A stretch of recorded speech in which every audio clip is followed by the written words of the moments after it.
우리 인간은 주변 사람들에게 어떤 형태로든 영향을 끼치며 살아갑니다. 때로 축복된 영향을 끼칠 때도 있지만 나쁜 영향을 유발할 때도 있습니다.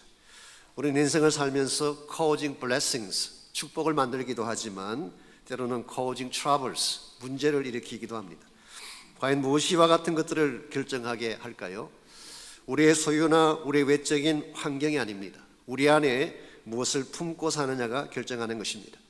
아무리 좋은 조건에서 많은 것을 갖고 있어도 마음 중심에 탐욕이나 악을 품고 있으면 트러블 메이커로 살 수밖에 없습니다. 그러나 환경이 열악하고 가진 것이 좀 부족해도 마음 중심에 하나님의 사랑을 담고 복음의 진리를 담고 살아간다면 우리는 어딜 가든지 진리를 선포하고 하나님의 거룩한 사랑을 나누며 사는 블레싱 메이커로 살 수가 있을 것입니다. 한국의 인천에 가시면은 인천 화수동에 민들레 국수집이라고 하는 식당이 하나 있습니다. 이 식당은 서영남이라고 하는 분이 2003년 4월 1일 만우절 날입니다. 그날이 문을 열고 16년째 운영을 해오고 있습니다. 이 식당에는 몇 가지 특징이 있는데요. 첫 번째 특징이 계산대가 없습니다. 누구에게나 무료이기 때문에 오전 10시부터 오후 5시까지 언제 오든지 누구에게나 밥을 무료로 먹도록 제공해 줍니다. 두 번째로 고객이 주로 노숙자나 노인이나 혹은 형무소에서 갓 나온 재소자 출신들이라고 합니다. 즉 한국 땅에서 가장 가난하고 힘없는 사람들, 밥 한 끼 얻어먹고 사는 것도 힘겨워하는 그런 사람들, 이런 사람들이 주 고객을 이루고 있습니다. 세 번째로 그 식당은 줄을 세우는 법이 없다고 합니다. 왜냐하면 가끔 식사봉사하는 단체나 교회들을 보게 되면 노숙자들에게 줄을 세우고 기다리게 하지 않습니까? 그리고 밥 주기 전에는 꼭 설교를 하잖아요. 밥 먹은 후에 하면 다 가버린다고 해서 밥 먹기 전에 꼭 설교를 합니다. 뿐만 아니라 기도는 왜 그렇게 길게 하는지, 결국 다 식어버린 밥을 눈칫밥 먹듯이 먹는 그들의 모습을 보면서 이런 너무나 마음이 아팠대요. 배고픈 사람에게 정말 필요로 하는 것은 한 그릇 밥이 아니라 사람 대접이라는 것을 모르는 그 가슴이 아팠다고 합니다. 그래서 이 사람들은 이미 세상에 줄서기 경쟁에서 밀려난 사람들인데 여기까지 와서 선착순으로 줄을 서게 한다는 것이 너무 마음이 아파서 민들레 국수집에서는 절대 줄을 세우지 않습니다. 누가 가장 먼저 먹느냐? 가장 오래 굶어서 배고픈 사람부터 먹게 한다고 합니다. 그래서 아예 뷔페식으로 만들어 놓고 가장 오래 굶은 사람, 배고픈 사람들이 먼저 먹도록 배려를 하는 집. 네 번째로 국수집인데 국수가 없습니다. 처음에는 국수를 가지고 시작했지만 정성을 다해 밥을 하고 반찬으로 대접하기 때문에. 다섯 번째로 일체 정부나 다른 단체의 지원을 받지 않습니다. 왜냐하면 그들은 하늘 창고를 믿기 때문에. 민들레 집의 하늘 창고는 자원하는 봉사하는 사람들을 지칭합니다. 어떤 우편 배달부 한 분은 한 주에 일을 해서 용돈을 받으면 가장 먼저 달걀 몇 판을 사서 민들레 식당에 배달을 나갑니다. 압구정동의 중국집 한 집은 매주 100인분의 짜장을 들고 찾아옵니다. 어떤 할머님은 종일 그곳에 와서 부엌에서 설거지하며 밥을 지으며 일을 돕습니다. 어떤 분은 폐지를 판 돈을 가져오기도 하고 심지어는 교도소 안에 있는 그 형무소 안에 있는 사람들이 영치금을 모아가지고 그 식당에 들고 온다고 합니다. 그 결과 매일 350명 내지 400명이 밥을 먹고 가는 식당. 그런데 이분은 거기서 멈추지 않고 희망센터를 만들어서 수많은 사람들에게 마음의 위로를 주고 민들레 꿈 어린이 밥집을 만들어서 아이들을 돕기도 하고 2014년도에는 필리핀에도 민들레 식당을 만들어서 그 지역에는 열악한 사람들을 섬기며 삶을 살고 있습니다. 한마디로 요약하면 이분은 축복의 유발자, 축복을 만드는 삶을 사는 분이에요. 여러분 생각에 이분이 이와 같은 일을 하는 이유가 환경이 좋고 가진 것이 많아서 그렇다고 생각할지 모르지만 결코 그렇지 않습니다. 이분은 부잣집 출신이 아닙니다. 8살 때 부친이 교통사고로 돌아가시는 바람에 할머님 손에서 어렵게 자랐어요. 손가락 신경이 마비가 되어서 지체장애 4급의 불편한 몸을 이끌고 일을 하는 분입니다. 그럼에도 불구하고 어떻게 지난 16년 동안을 아무런 보상도 받지 않고 이와 같은 일을 해낼 수가 있었는가? 이유를 물어보면 딱 한 가지를 말합니다. 하나님 사랑 때문이라고 고백합니다. 아시겠지만 이분은 신실한 캐톨릭 신자입니다. 정말 하나님의 사랑이 어떤지를 바로 알고 거기에 온 생애를 바치기로 결심했던 사람. 그래서 이 서영남 대표 되시는 이분이 힘들 때마다 늘 인용하는 한마디 시귀가 있다고 합니다. 김남주 씨가 쓴 시인데요, 사랑만이 겨울을 이기고 봄을 기다릴 줄 안다. 사랑만이 겨울을 이기는 힘이고 사랑만이 봄을 가져오게 한다는 이 희망을 가지고 이 귀한 사명을 감당해 왔다고 합니다. 여러분, 사랑을 품으면 사랑의 열매를 맺을 수 있습니다. 진리를 품으면 진실의 열매를 맺는 것입니다. 우리 가슴 속에 축복을 품게 되면 축복을 유발하며 사는 것입니다. 여러분과 저는 예수님을 영접한 그리스도인들 아닙니까? 우리 심령 가운데는 주님께서 와 계십니다. 예수님 모든 축복의 근원이 되시고 모든 사랑의 근원이 되시는데, 이 예수를 품고 사는 것이 우리 크찬 삶이라고 한다면 우리의 삶 가운데 마땅히 사랑의 열매가 있어야 되고 그리스도의 향기가 나타나야 할 것입니다.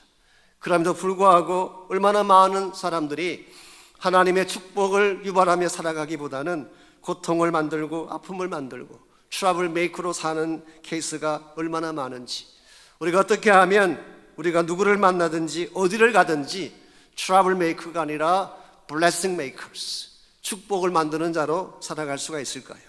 오늘 같이 봉독한 본문을 통해서 이것을 함께 나눠보려고 합니다. 오늘 같이 읽은 본문에 보시면 로마 교회를 향한 사도 바울의 마지막 권면이 기록되어 있습니다. 17절 볼까요? 형제들아, 내가 너희를 권하노니 너희가 배운 교훈을 거슬러 분쟁을 일으키거나 그치게 하는 자들을 살피고 그들에게서 떠나라고 했습니다. 여기 권한다는 이 말은 사실 얼지한다 아니면 비시치, 킹제임스 버전 그렇게 번역했지만 원래 이 단어는 파라칼로라고 하는 이 파라칼레오라는 동사의 원형을 가진 그런 동사형입니다.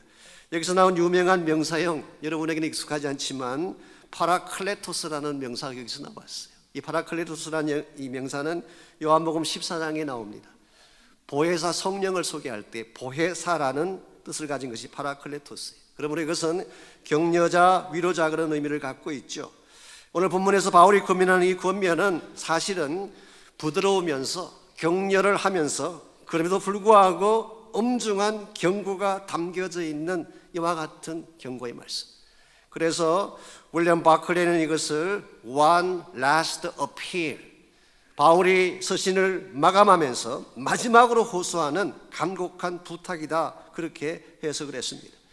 여러분, 사도 바울이 지금까지 로마서라고 하는 정말 창대한 그런 서신을 기록하는 중에 이 편지막 마지막 부분까지도 마음을 놓지 못하고 또 이와 같은 경고의 고민을 적고 있는 것일까요? 그것은 장차 교회 안에 파고 들어올 악한 자들의 영향이 그만큼 크다는 것을 알았기 때문이에요. 하나님의 교회에는 항상 평안만 있는 것은 아닙니다. 때로 문제를 일으킨 자들이 일어날 수가 있고 교회를 분열시키고 나누는 일들이 벌어지는 것입니다. 그래서 17절 말씀 다시 보시면은 사도 바울이 경고하는 그 대상이 어떤 자인가요? 너희가 배운 교훈을 거슬려 분쟁을 일으키는 자들. 이걸 다른 말로 표현하면은 trouble makers, 분쟁을 만드는 사람들. 영어 성경에서는 causing divisions, 분열을 일으키고 사람들을 나누는 사람들. 혹은 creating obstacles, hindrance, 거치는 돌을 만들고 사람들을 넘어지게 만드는 사람들. 그리고 로마 교회 안에는 이 사람들이 정확하게 누구인지는 확실하지가 않지만 어쨌든 로마 교회 안에는 분쟁을 야기하고 분쟁을 만드는 사람들이 있었던 것 같습니다. 과연 이 사람들이 누구일까 성경 자체가 말하고 있지 않기 때문에 정확하지는 않지만 일반적으로 한 세 가지 정도의 해석을 내놓습니다. 첫 번째 가능성이 C.H. 다시라고 하는 분이 설명한 것인데요, 골로새서에 나오는 금욕주의자들이 아닐까. 그것은 영지주의자들을 말합니다. 골로새서 보게 되면 붙잡지도 말고 만지지도 말고 맛보지도 말라 그런 말이 나와요. Hold not, touch not, taste not. 이것은 성경의 가르침이 아니라 사실은 금욕주의자들의 가르침인데 바울은 그것을 따르지 말라고 권면한 적이 있습니다. 그러므로 maybe 오늘 본문에 나오는 이 분쟁 유발자들이 금욕주의적 영지주의자일 가능성이 있긴 하겠죠. 두 번째 가능성은 도덕 폐기론자 혹은 율법 폐지론자를 말하는 것이 아니냐. 사도 바울의 복음을 왜곡한 나머지 율법은 필요 없다, 구약은 다 지나갔으니까 이제는 우리와 상관이 없다, 이렇게 주장하는 사람들, 소위 말해서 엔타이노미아니즘, 율법이 필요 없다고 주장하는 사람들, 이런 사람들이 오늘 본문에 소개한 이 문제를 일으킨 자들이 아닐까라는 해석이죠. 그러나 지금 소개해드린 두 가지보다 제 생각에 조금 더 합당한 해석은 세 번째입니다. 유대주의자들이 아닐까, 주다이저스. 이것은 전통적으로 사도 바울을 대적했던 그런 사람들입니다. 예수 믿는 것만으로 충분하지가 않다. 믿기도 해야 되지만 할례도 받아야 되고 율법의 모든 조항도 지켜야 된다고 주장하는 주다이저스.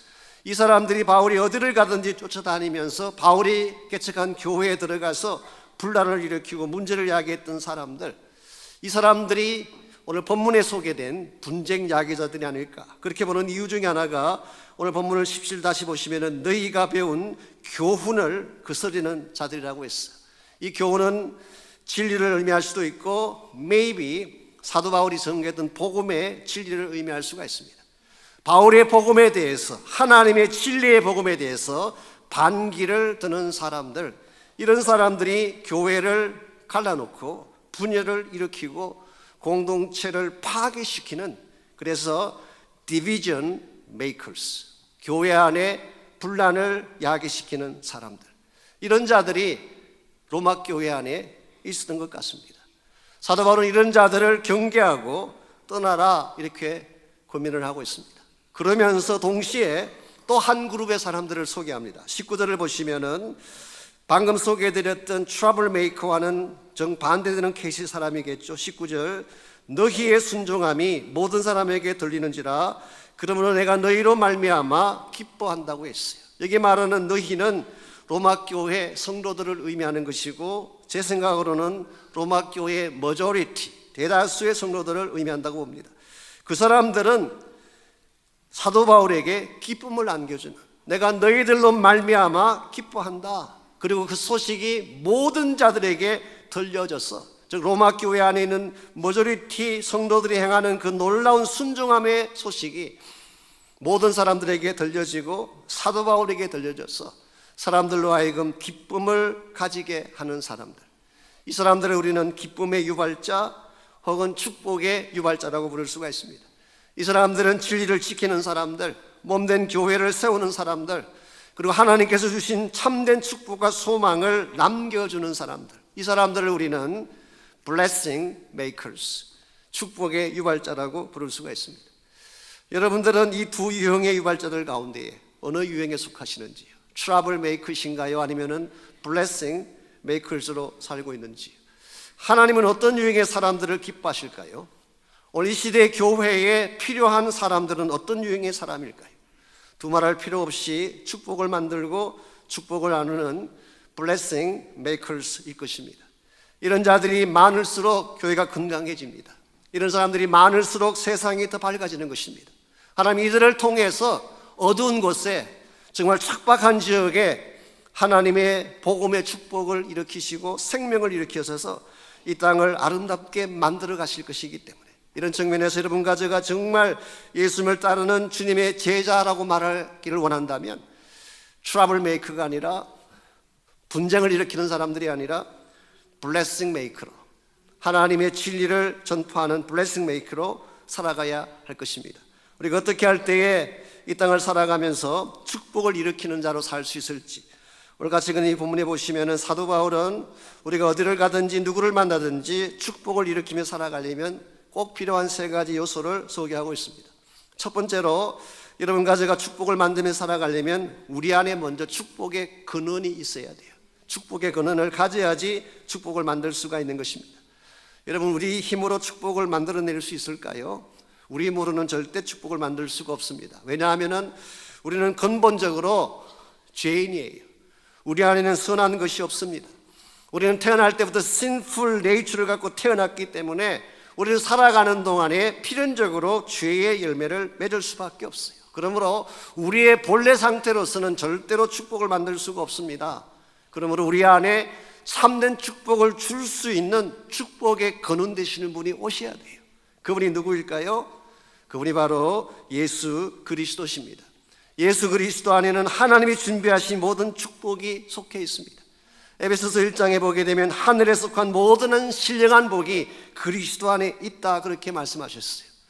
이런 측면에서 여러분의 마음속에, 여러분의 심령의 한가운데에 이 축복의 근원 대신 예수님이 오실 수만 있다면 여러분은 축복을 나누며 살 수밖에 없게 되는 것입니다. 그러나 반대로 이 축복의 근원이신 그리스도를 리젝트한다면 여러분은 아무리 노력하고 힘써도 트러블 메이커로, 문제의 유발자로 살 수밖에 없는 것입니다. 그래서 오늘 18절 19절을 다시 보시면은 이 분쟁 유발자와 기쁨 유발자를 갈라놓는 차이점이 무엇인지를 오늘 성경이 소개합니다. 먼저 18절을 보시면은 이 같은 자들은 우리 주 그리스도를 섬기지 아니하고 다만 자기들의 배만 섬기는 자라고 했어요.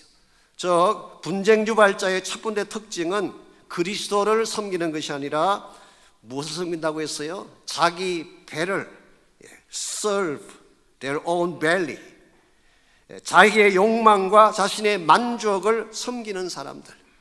내 배가 요구하는 대로 살아가게 되면 어떤 현상이 벌어질까요? 내가 먹고 싶은 건 먹고 갖고 싶은 것 갖고 육신의 소욕이 끝내로 살아가면 어떤 열매가 맺힐까요?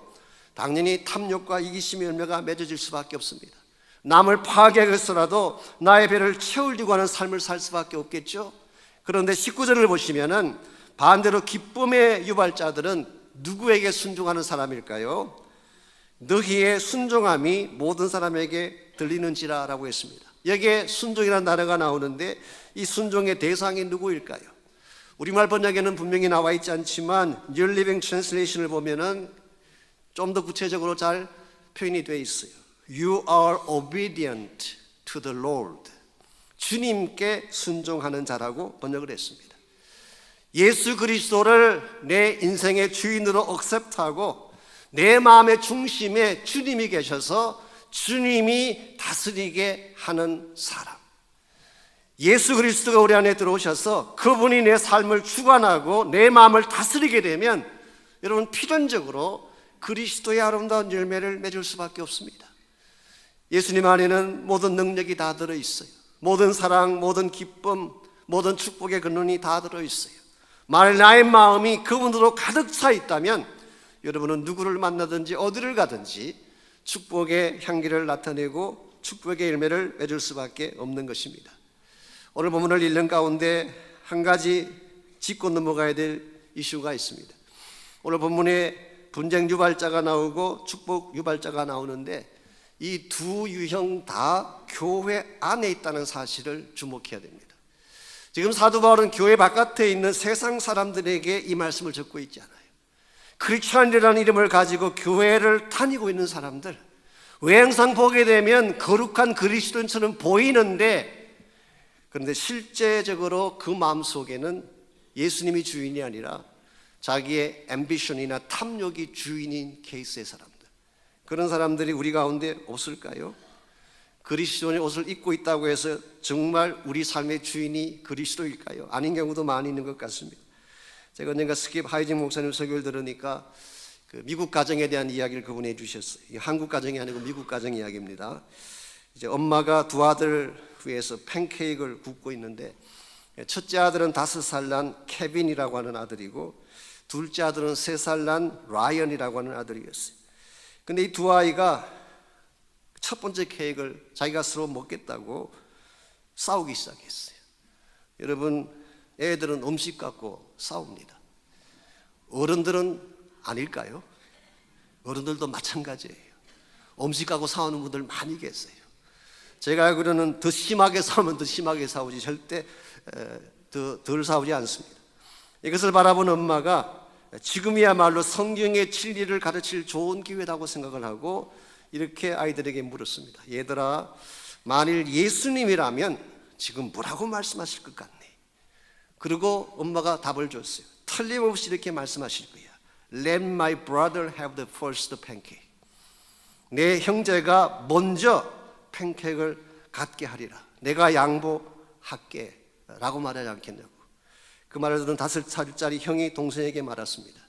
Hey, you be Jesus today. 그럼 네가 예수해. 오늘 네가 예수해.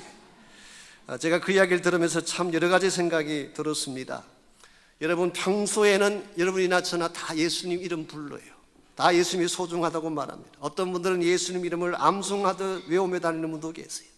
그러다가 막상 이익관계가 인발부되면 예수고 하나님이고 없어요. 내 배를 채우는 것이 항상 우선이에요.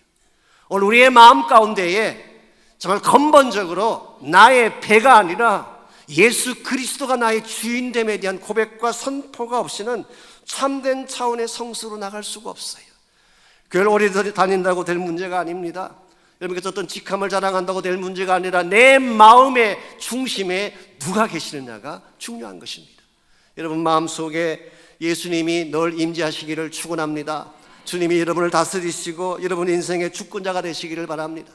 갈라디아서 2장 20절에 기록된 것처럼 내가 산 것이 아니라 내 안에 그리스도께서 사시는 삶, 나는 죽고 십자가의 나의 존과 욕심을 못 박아버리고 그리스도가 사시는 삶을 추구하게 되면 여러분 어디를 가든지 누구를 만나든지 축복의 열매를 만들며 살아갈 수가 있습니다. 두 번째로 영적 분별력이 필요합니다. 영적 분별력. 18절 말씀을 다시 보시면은 이 분쟁 유발자가 가진 두 번째 특징이 나와 있어요. 18절 말씀, 교활한 말과 아첨하는 말로 순진한 자들의 마음을 미혹한다고 했습니다. 이 교활한 말이라고 하는 것은 설득력 있는 말이라 그런 뜻이에요. 그래서 어떤 영어서는 plausible, 누가 들어도 그럴듯한, 논리적으로 앞뒤가 탁탁 들어맞는 plausible, 아주 설득력 있는 말. 아첨하는 말이라고 하는 것은 달콤하고 듣기 좋은 말, 스윗 토크를 말하는 것입니다. 제가 그 메시지 바이블을 봤더니 재미있게 번역을 해놓았어요. pious, sweet talk. 이 pious라는 말은 경건하다는 뜻입니다. 아주 거룩한 말이에요. 정말 성경의 진리를 담뿍 담고 있는 pious, sweet, 그러면서도 달콤한 말. 이게 바로 교활한 말, 아첨하는 말의 내용인데, 자, 이 사람들은 쉽게 표현하면 말을 참 잘하는 사람들이에요. 들으면 쉽게 설득당하게 하는 그와 같은 능력을 가진 사람들인데, 그러나 이 사람들 가운데에 결정적인 결핍이 하나 있습니다. 무엇이 빠졌을까요? 진실성이 빠진 것입니다. 아무리 그럴듯하게 말을 잘해도, 아무리 화려한 분을 구사해도 진실성이 빠지면 그건 가짜예요. 들을 때는 기가 막힌데 듣는 순간에는 참 같은데 나중에 보면은 가짜인 것을 발견하게 됩니다. 저는 이것이 사탄의 전형이라고 생각합니다. 창세기 3장에 보시면은 사탄이 우리 인간을, 즉 하와를 유혹할 때 얼마나 교모하고 충동적으로 했는지 아세요? 이 하와의 마음속에 저 말대로만 하면 눈이 열리고 모든 깨달음이 찾아오고 모든 행복이 보장될 것처럼 느껴졌어요. 그래서 따먹어서는 안 될 선악과를 따먹은 것입니다. 사탄의 말만 듣고 저 열매만 먹으면 눈도 밝아지고 내 인생도 부유하게 되어지고 내 삶의 모든 행복이 보장될 것 같아서 그것을 따먹었는데, 따먹는 순간 어떻게 됐나요? 타락의 골짜기로 떨어진 것입니다. 그래서 성경은 fall, 우리 인간의 타락이라고 부르고 있습니다. 오늘날도 사탄의 말은 교묘합니다. 굉장히 스윗합니다. 여러분 거기에 속아서 진실이 없음에도 불구하고 그걸 따라가게 된다면 여러분의 인생은 maybe 위험해질 수도 있는 것입니다. 이번 주 목요일이 발렌타인스 데이입니다. 이 발렌타인스 데이만 되면은 꽃도 사고 초콜릿도 사고 건산 식당에 가서 식사도 하고, 제 이야기가 아닙니다. 저한테는 전설 같은 이야기지만 아직 한 번도 못 해봤지만 그런 분들 가끔 계시잖아요. 제가 한 20년 전인가 그 발렌타인스데이가 가까웠을 때 이런 말을 한 적이 있습니다. 저는 못하지만 어떤 스윗한 남자분들은 이렇게 한대요. 부인 생일이 되면은 부인의 나이 숫자만큼 꽃을 준비합니다. 조금 더 스마트한 남자는 부인의 나이보다 한 송이 적게 준비를 해요. 와이프가 받아보고 꽃을 다 세본 후에 왜 한 송이가 적으냐 그렇게 물으면은 남편이 대답합니다. 내 사랑의 영광인 당신이 또 한 송이 꽃이지. 보통 이렇게 말하면 대부분 다 까무러친대. 그러나 여러분 여기 속으시면 큰일 나는 것입니다. 말이야 누가 못하겠어요? 스윗 토크, 아주 달콤한 말이야 누가 못하겠어요? 근데 그 속에 진실이 있느냐는 거예요. 진실이 없다면 그건 아무 의미가 없는 것입니다. 오늘 마귀 사탄이 우리를 유혹할 때 달콤하게 유혹해요. 스윗하게 유혹해요. 그 말만 들으면 모든 것이 다 이루어질 것처럼 말을 하는데 그게 속으면 우리는 당하는 것입니다. 그래서 이와 같은 마귀의 괴계를 잘 물리치려면 영적인 분별력이 있어야 돼요. 어떻게 할 때 영적 분별력을 가질 수 있을까요? 19절을 보시면 사도 바울은 하나님 앞에 기쁨을 드리는 자들에게 이렇게 고민을 하고 있습니다. 너희가 선한데 지혜롭고 악한데 미련하기를 원하노라. Be wise to what's good. Be innocent to what's evil. 선한 것에는 너희들이 지혜로운 자가 되고 악한 것에는 미련한 자가 되어라. 여기 미련하다고 번역한 이 단어가 사실은 아케라이오스라고 하는 이 헬라 말인데, 이 케라이오스라는 이 단어는 mingled, mixed, 섞였다 그런 뜻이에요. 일반적으로 앞에 A자가 붙으면 A자가 붙으면 없다는 뜻입니다. 그래서 믹스되지 아니한, mingle 되지 아니한, 그래서 고대 사회에서 이 단어는 술이나 밀크에 물을 타지 않는다는 뜻이에요. 공동 번역을 흔적이 이것을 잘 살려서 번역했어요. 물들지 않기를 그렇게 번역했어요.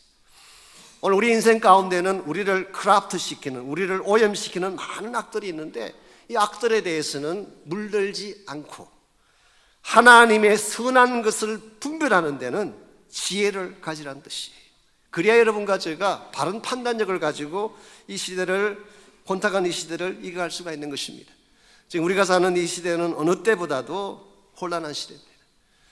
무엇이 진리인지 무엇이 진정한 선인지 구별이 안 되는 시대. 이것을 포스트 모더니즘이라고 부르잖아요. 이 포스트 모더니즘의 특징 중에 하나가 절대적 진리가 없다는 것입니다. 이것도 옳고 저것도 옳고 모든 걸 다 수용하는, 만약 모든 것이 다 옳다는 그 말은 어느 하나도 옳지 않다는 말과 비슷합니다. 그래서 우리도 헤매고 우리 아이들도 헤매요. 학교 가니까 과거에는 남자 여자 그랬는데 지금 그렇게 하면 안 된다. 이것도 옳고 저것도 옳고 중간도 옳고 구별하지 않아야 된다. 얼마나 우리 아이들이 헷갈리겠어요. 이와 같이 절대적 진리가 거부되어진 이 마지막 시대에, 누구도 절대성을 가질 수 없는 이 마지막 시대에 여러분과 저로 하여금 참 진리가 무엇인지를 알게 하는 것이 뭘까요? 그게 바로 하나님의 말씀입니다. 하나님 말씀만이 참 진리를 우리에게 소개합니다. 디모데후서 3장 13절 이하에 보게 되면 사도 바울은 말세에 일어날 현상을 미리 예고하면서 이렇게 경고했어요. 악한 사람들과 속이는 자들은 더욱 악하여져서 속이기도 하고 속기도 하나니 그러나 너는 배우고 확신한 일에 거하라. 마지막 시대가 되면 악한 사람들은 더 악해지고 속이는 자들은 더 속이고, 그래서 서로 속이기도 하고 속기도 하는 그런 때가 온다는 것입니다. 그러나 너는 배우고 확신한 일에 거하라. 그리고 성경을 소개했어요. 모든 성경은 하나님의 감동으로 그렇게 쭉 말씀이 나오고 있습니다. 오늘 이 시대가 어려워져 갈수록 말씀 앞으로 나와야 합니다. 우리의 이 환경이 혼란할수록, 내 마음이 컨퓨징 될수록 내 심령 한가운데 말씀의 등불을 켜고 진리를 찾아야 하는 것입니다. 그래야지 우리가 악한 세대 가운데에 무너지지 아니하고 반듯한 삶을 살고 반듯한 열매를 맺는 참된 축복을 만드는 자로 살 수가 있는 것입니다. 이와 같이 여러분과 제가 트러블 메이커가 아니라 축복을 만드는 자, 이 blessing raisers, 축복을 세우는 자들로 살아가려면 1차적으로는 축복의 근원이신 예수님을 억셉트해야 돼요. 그분이 내 인생의 주인 되게 해야 됩니다. 두 번째는 진리의 말씀을 통하여 영적 분별력을 갖는 것이 참으로 중요합니다. 마지막 세 번째로 필요한 것이 승리에 대한 확신입니다. 즉 최후의 승리에 대한 확신, 이것이 있어야지 중간에 포기하지 아니하고 끝까지 달려가서 하나님의 기뻐할 열매를 남기게 되는 것입니다. 20절 말씀 보시면은 사도 바울은 이와 같은 경고와 함께 또 너무나 위대한 약속 하나를 우리에게 소개합니다. 평강의 하나님께서 속히 사탄을 너희 발 아래에서 상하게 하시리라. 우리말 번역에는 상하게 했다 번역했지만 영어 성경이 훨씬 더 그래픽하게 잘 번역해요. crush, 그냥 박살낸다, 그냥 뭉개버린다, 그렇게 번역했어요. Crush Satan under your feet. 너희 발 아래 사탄을 박살을 내리라. 여러분, 이 말씀을 읽으면 뭐가 연상이 되나요? 창세기 3장 15절이 연상이 되어야 합니다. 창세기 3장 15절에 보면은 뱀의 후손과 여인의 후손의 투쟁에 대한 그 말씀이 나오죠. 사실 인간이 타락한 직후에 하나님 우리에게 주신 은혜의 언약입니다. 굉장히 소중하고 사실 성경 전체가 이 말씀을 풀어 적은 것이라고 과언이 아닐 정도로 성경의 핵심이고 어떤 분들은 이것을 primitive gospel, 우리 원시 복음이라고 부르기도 합니다. 뱀은 아신 대로 사탄을 상징하는 것입니다. 여자의 후손은 누구를 말할까요? 예수님을 말하는 것입니다. 예수님. 그런데 이 뱀이 여자의 후손의 발꿈치를 상하게 한대요. 이것은 역사적으로 십자가 사건을 의미하는 것입니다. 발꿈치를 상하게 했어요. 그러나 여자의 후손인 그리스도는 뱀의 머리를 상하게 할 것이다. 뱀의 머리를 상하게 한다는 이 말은 바로 사탄을 진멸하고 박살낸다 그런 뜻이에요. 예수님께서 땅에 오신 목적이 바로 이 사탄을 진멸하고 여러분과 저에게 진정한 자유와 승리를 주기 위해 오셨어요. 우리가 사는 이 시대에 아직도 사탄의 역사가 있습니다. 미혹의 영들이 있습니다. 교회 안에도 있고 가정에도 있고 여러분의 삶의 터전에도 있습니다. 정말 시시때때로 우리를 향해 공격해오는 사탄의 공격이 있다고 보아야 합니다. 그럼에도 불구하고 우리가 흔들리지 않을 수 있는 이유, 그럼에도 불구하고 우리가 두려워하지 않고 당황하지 않을 수 있는 이유가 뭔가요? 바로 이 사탄의 머리를 상하게 할 예수 그리스도가 우리 안에 계신다는 거예요. 이분이 십자가를 지심으로 부활하심으로 이미 사실 사탄은 패배했어요. 주님 다시 오실 그날에 이 사탄의 머리를 예수님께서 짓밟을 것입니다. 그러므로 우리 모두는 예수님과 함께 살아가는 우리 모두는 이미 승리한 자요. 아무리 악한 자들이 우리를 미혹하고 우리를 공격해와도 우리 안에 계신 이가 세상에 있는 이보다 더 큰 줄 믿습니다. 그러므로 승리는 우리 거예요. 우리의 능력을 믿는 것이 아니라 그리스도의 능력을 믿고 내 육신의 소욕을 순종하는 것이 아니라 성령의 소욕을 순종할 때에 하나님이 여러분을 일으키시고 세우셔서 축복의 유발자가 되게 하시고 가는 곳마다 복음의 물꼬를 트게 하셔서 참된 생명의 열매를 맺게 하는 것입니다. 오늘 제가 목자실에 잠깐 소개해드렸습니다마는 목자실을 보시면은 Why Churches Die라고 하는 책을 제가 소개해드렸어요. 이 책은 맥 브룬슨이라고 하는 옛날에 우리 달라스 제일침례교회 담임하셨던 목사님이 쓰신 책인데요.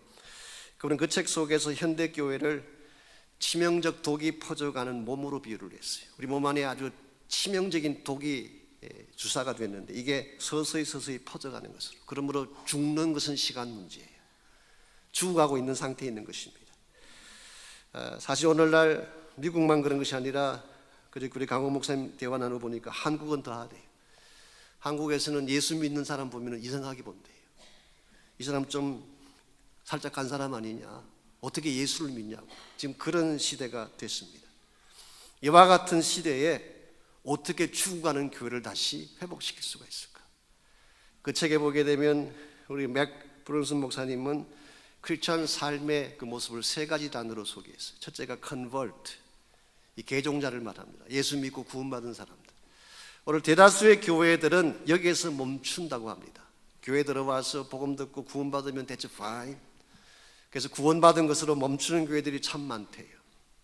그런데 그보다 조금 더 건강한 교회는 이 사람들을 양육합니다. 그게 disciple이에요. 제자를 만들어가는 교회.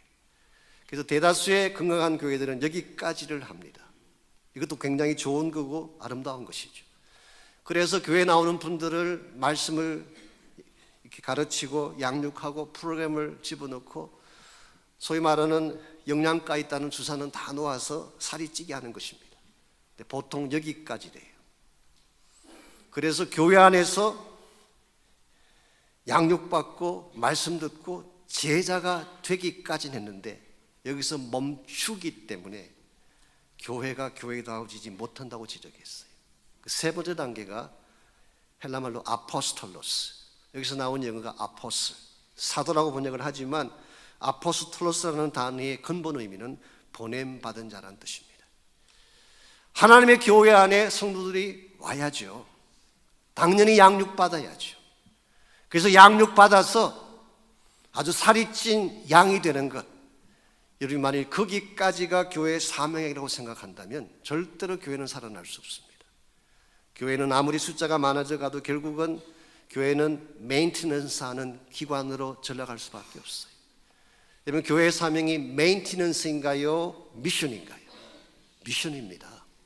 교회가 현상 유지하고 교회에 들어온 사람들 잘 관리해서 메인티넌스 하려고 하는 순간 교회는 덩치가 커져갈수록 제도화되어져 갑니다. 기업화되어져 갑니다. 그리고 우리도 모르는 사이에 화석화되어져 가서 죽어가는 것입니다. 여러분, 이걸 깨뜨리지 아니하면 하나님의 교회는 희망이 없습니다. 교회가 큰 것이 중요한 것이 아니라 생명이 있느냐가 더 중요해요. 복음의 생명이 없다면 교회가 교회로 서야 될 이유가 뭐가 있나요? 사람들의 집단이고 사람들의 모임이지. 그러므로 오늘 여러분과 제가 이 복음의 물결을 다시 일으키는 데 우리의 전심을 쏟지 아니하면, 우리의 기도와 우리의 할타를 쏟지 아니하면 하나님의 교회는 디클라인 하다가 다잉 아웃 할 수밖에 없고 이 세상에는 더 이상 희망이 없게 됩니다. 사랑하는 자매 여러분, 이 세상에 필요로 하는 것은 생명입니다. 프로그램도 아니고 긍정적 사고방식도 아니고 몇 가지 차원의 위로나 치유 사역이 아닙니다. 복음이에요. 복음이 없이는 이 땅에는 희망이 없습니다. 오늘 또 예수님께서 정말 피를 토해가며 기도하시는 제목이 하나 있다면, 오늘 또 예수님께서 눈물이 마르지 않아서 지금도 통곡하며 울어야 될 한 가지 이유가 있다면, 복음을 증거할 필요성은 있는데 복음 증거자가 없기 때문에, 예수님이 가장 필요로 하는 것이 바로 이 사역인데 주님이 가장 우리를 필요로 하실 때에 Where are you? 여러분 어디 계신가요?